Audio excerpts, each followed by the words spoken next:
In this video, I'll be showing you the 4-axis wrap feature within Fusion 360's manufacturing workspace.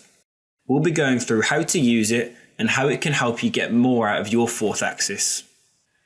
The 4-axis wrap feature within Fusion 360 can be used with 2D adaptive, 2D pocket and 2D contour. It allows the toolpath to be wrapped around a perfectly cylindrical object for geometry that is better machined using 4-axis instead of 3.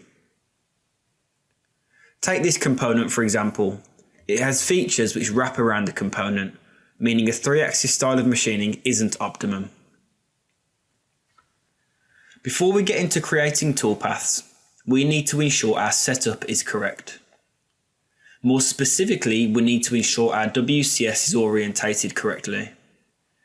Our x-axis needs to be aligned with our rotary axis.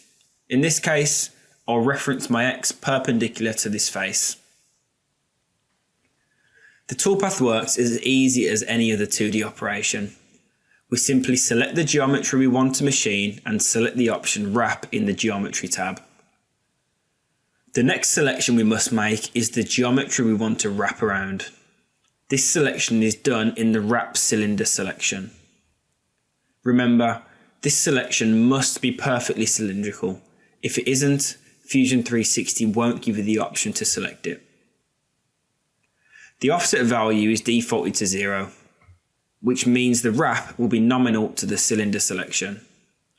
If for any reason you wish to offset this value, you can do so in the offset parameter. The heights tab is slightly different to most milling strategies, but the concept is identical. The heights are formed as cylinders instead of planes due to the 4-axis nature of the toolpath. We still have all the same options as we do in the conventional milling strategies though. Once we've made the height selections, everything else is exactly the same.